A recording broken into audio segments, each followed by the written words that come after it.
Students, how are you? Now we are revising class 12 physics chapter 3 current electricity.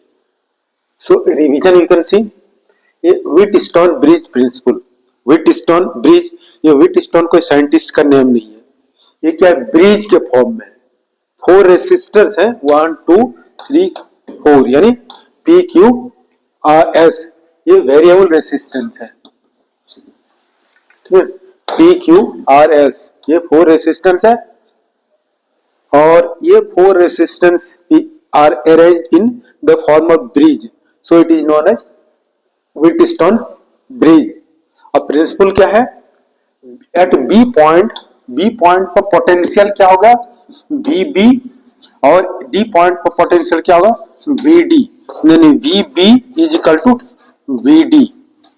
अगर potential at point, now you can see 4 resistors P, Q, R and S are arranged in the form of bridge, and then B, A and C are connected with a cell or battery, and galvanometer with key connected between B and D. So these 4 resistances are arranged in the form of bridge, so this circuit is known as Wheatstone bridge. अब Wheatstone bridge principal क्या है, P by Q is equal to R by S, यानी this relation P by Q is equal to R by S, this relation is known as Wheatstone bridge principle. This relation is applicable, कब applicable है, potential at point B, VB potential at point D, VD. If VB is equal to VD, then it is applicable. ये जब potential equal है, potential at B और is equal to potential at D, जब potential same है तो क्या होगा, current नहीं फ्लो करेगा. करंट कब फ्लो करता है, current flow from higher potential to lower potential. जब पोटेंशियल सेम हो जाएगा तो करंट फ्लो नहीं करेगा. तो potential VB is equal to VD, so potential are same at point B and C D, so no current will flow through the galvanometer. इससे क्या होगा, करंट नहीं फ्लो करेगा. करंट नहीं फ्लो करेगा तो ये रिलेशन एप्लीकेबल है, P by Q is equal to R by S. और by Wheatstone bridge principle we can find out unknown resistance. Resistance P Q R, these are variable, these are P Q R, these are the variable resistance, changeable resistance, and S is unknown resistance. If 3 P Q R are known, then we can find out S resistance. And meter bridge is based on Wheatstone bridge principle. और इसको हम derive कर सकते हैं with the help of Kirchhoff's rule. 2 rule है, Kirchhoff first rule and second rule. Then we can derive Wheatstone bridge principle, this formula, this relation with the help of Kirchhoff's rule. And this rule you can apply in meter bridge, application of Wheatstone bridge. Using meter bridge we can find out unknown resistance. 3 resistance will be known, then we can find out unknown resistance. Unknown resistance you can find out using meter bridge, using Ohm's law you can find out unknown, and using post office box you can find out unknown resistance. Now you will study with Kirchhoff's rule, and meter bridge is based on the Wheatstone bridge principle. By using meter bridge in the practical you have done, and then you have found unknown resistance using meter bridge. Meter bridge is based on Wheatstone bridge principle. Now Kirchhoff's rules ये बहुत important है. Kirchhoff ने 2 rule दिया है और पढ़ा इसके पहले ओम्स लॉ. ओम्स लॉ क्या होगा, V is equal to IR. Ohm's law क्या है, फॉर ए सिंपल सर्किट, कोई ऑर्डिनरी सर्किट है, सिंपल सर्किट है, you can apply Ohm's law. V is directly proportional I, proportional sign घटाओगे तो R लिखोगे, कांस्टेंट ऑफ प्रोपोर्शनलिटी, रेजिस्टेंस. अगर circuit complicated है, देखा होगा इलेक्ट्रिक पोल वगैरह पर, ठीक है, current is coming going from the junction, और क्लोज सर्किट है जहां कॉम्प्लिकेटेड है, then you can apply Kirchhoff's rule. तो अब ये किरचॉफ ने 2 रूल दिया है, Kirchhoff first rule and second rule. तो फर्स्ट रूल को क्या कहते हैं, जंक्शन रूल भी कहते हैं. Current is coming and going, junction rule. और फर्स्ट रूल क्या हो जाएगा, अलजेब्रिक सम ऑफ, स्टेटमेंट क्या होगा, algebraic sum of current meeting at junction is equal to 0, sigma I is equal to 0. यहां अगर जब इसको अप्लाई करते हैं तो साइन कन्वेंशन यूज करते हैं। साइन कन्वेंशन क्या होगा, current meeting towards junction is positive, going away from junction is negative. अब यहां पर इसको अप्लाई करते हैं इस जंक्शन पर, तो क्या हो गया, current meeting towards junction positive और current going away from junction negative I2, current going away from the junction I3 negative, a current going away from the junction I4 negative, a current meeting towards the junction I5, so total current is equal to 0। या इसको लिख सकते हैं I1 plus I5 is equal to, इसको उधर ले जाओगे I2 plus I3 plus I4। ये क्या हो गया, current meeting the junction, this sum of current meeting the junction. और ये क्या हो गया, going away I2 I3 I4, current sum of current going away from junction. इसका स्टेटमेंट कैसे लिख सकते हो, in at the junction sum of current meeting at junction is equal to sum of current leaving junction. Sign convention छोड़ दोगे, इसको ये पढ़ा है, इससे याद होगा, ये पैरेलल कॉम्बिनेशन में इस तरह देखा है।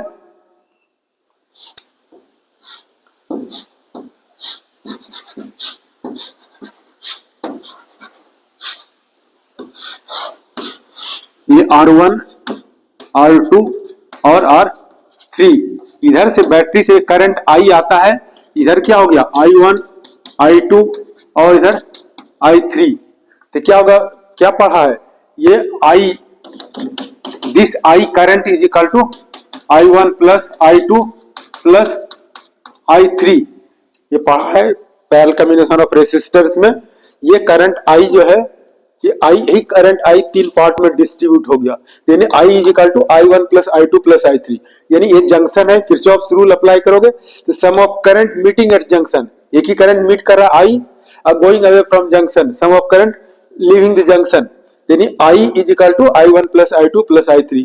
यहाँ किरचॉफ्स रूल अप्लाई कर सकते हो, यानी या इसको जंक्शन रूल भी कहते हैं या करंट रूल कहते हैं, यानी चार्ज भी कर सकते हो।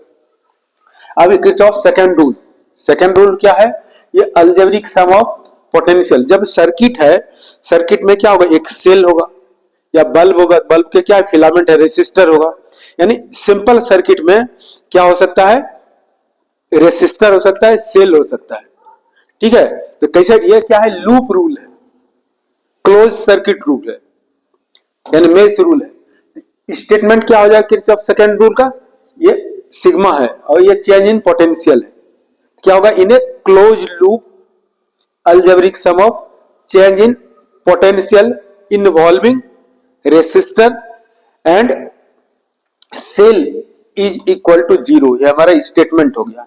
या न्यूमेरिकल क्वेश्चन सॉल्व करने के लिए हम यूज करते हैं sigma I R is equal to sigma E, EM of the cell. अब इसको यूज करने के लिए यहां साइन कन्वेंशन देखते हैं। साइन कन्वेंशन क्या हो गया, ये लूप है, क्लोज सर्किट है, और करंट क्या है, इधर से एंटी क्लॉक में फ्लो करेगा।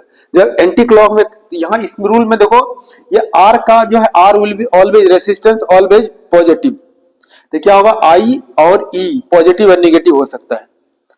तो क्लोज सर्किट में क्या हो सकता है, सेल होगा और करंट फ्लो करेगा।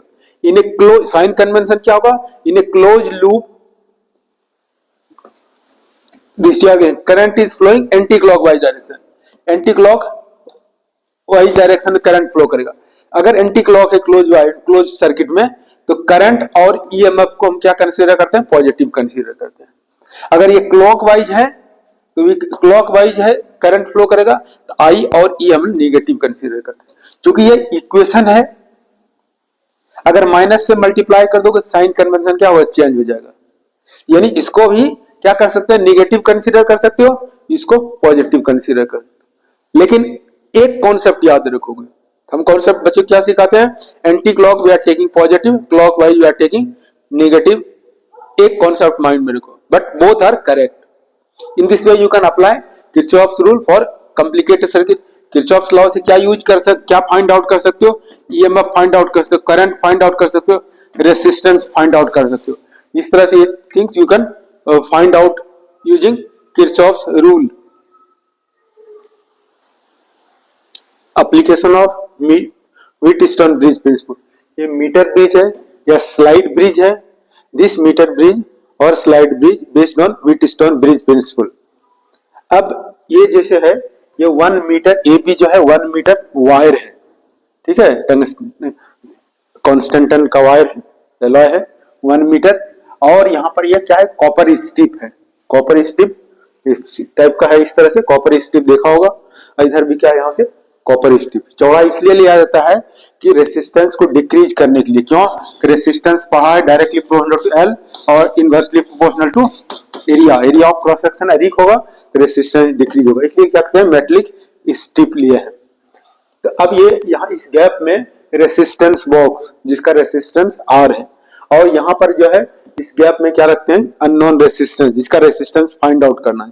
तो this metre bridge is used to find unknown resistance, to verify series combination of resistors, to verify parallel combination of resistors.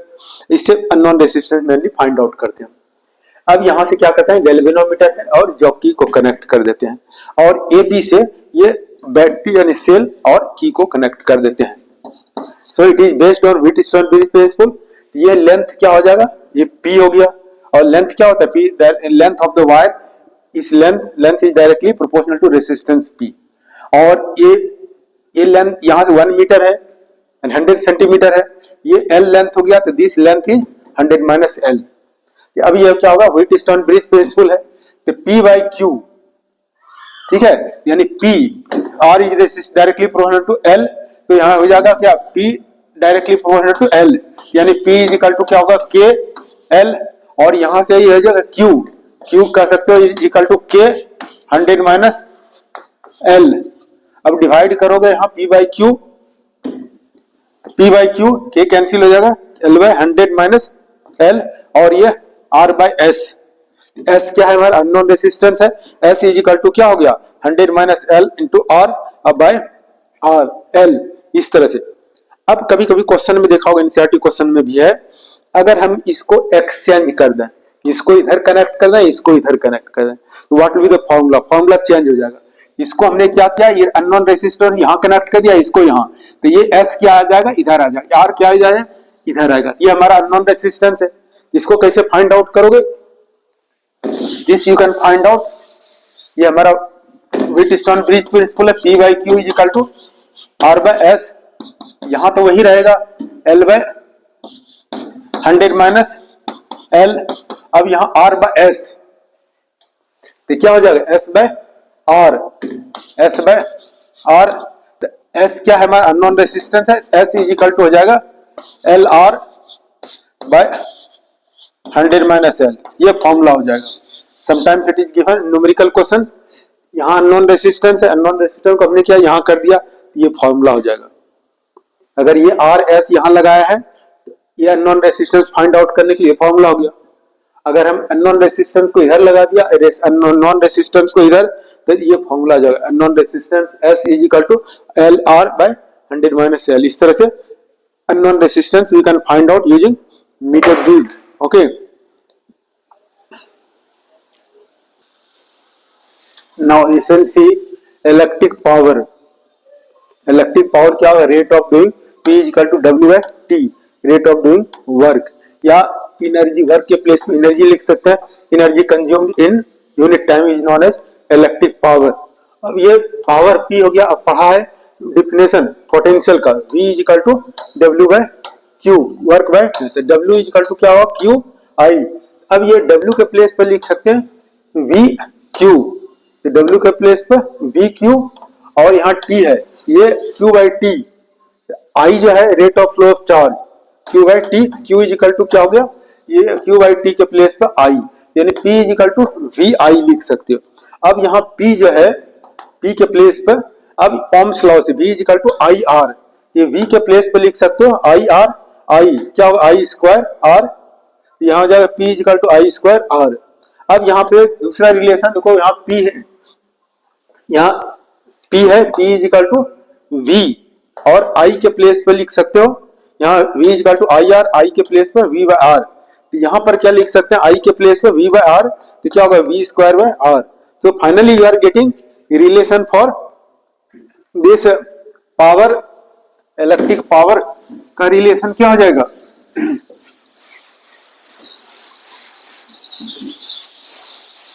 you will remember this relation, P is equal to W by T और energy by time is equal to VI is equal to V square by R is equal to I square R. In this way you will remember this formula for power. और यहाँ पर जो है ये formula P is equal to V square by R. Domestic connection में connection जो है सभी इलेक्ट्रिकल अप्लायंसेस जो है कनेक्टेड है, पैरेलल में है, तो पोटेंशियल डिफरेंस पैरेलल में क्या होगा, सेम होगा. तो पावर और रेसिस्टेंस में क्या रिलेशन हो जाएगा, P is inversely proportional to R. अब देखो पावर जो है ये P is equal to 60 watt और P is equal to P1 P2 कह सकते हो, यानी ये 100 वाट. बल्ब में क्या होता है, एक हमारा फिलामेंट है, ये फिलामेंट है, ये फिलामेंट को क्या है, रेसिस्टेंस है. अब 100 वाट का बल्ब है और 100 वाट का बल्ब है और 60 वाट का बल्ब है. किस बल्ब के फिलामेंट को मोर रेसिस्टेंस होगा, 100 वाट बल्ब का या 60 वाट का, किस होती है रिलेशन. देखो पावर और रेसिस्टेंस क्या इनवर्सली प्रोपोर्शनल है. पावर मोर होगा तो रेसिस्टेंस लेस होगा. तो किस बल्ब का रेसिस्टेंस मोर होगा, 100 का या 60 वाट का, क्या होगा, पावर मोर होगा. यहां देख सकते हो इसको, resistance is inversely proportional to power, यानी पावर मोर होगा रेसिस्टेंस लेस होगा. पावर मोर है तो रेसिस्टेंस लेस होगा. अगर ये हम रेसिस्टेंस कंसीडर करें R1 और R2 करें, यानी बल्ब है, इस बल्ब का रेसिस्टेंस R1 है, 100 वाट बल्ब का रेसिस्टेंस, फिलामेंट का रेसिस्टेंस, कौन ग्रेटर होगा, R1 और R2. पावर मोर है तो रेसिस्टेंस लेस होगा, पावर मोर है तो रेसिस्टेंस लेस होगा, R2 is less than R1. कभी कभी ये पूछा जाता है, so you will keep in mind. Okay, so thank you for watching. Please subscribe, like and share. Thank you very much.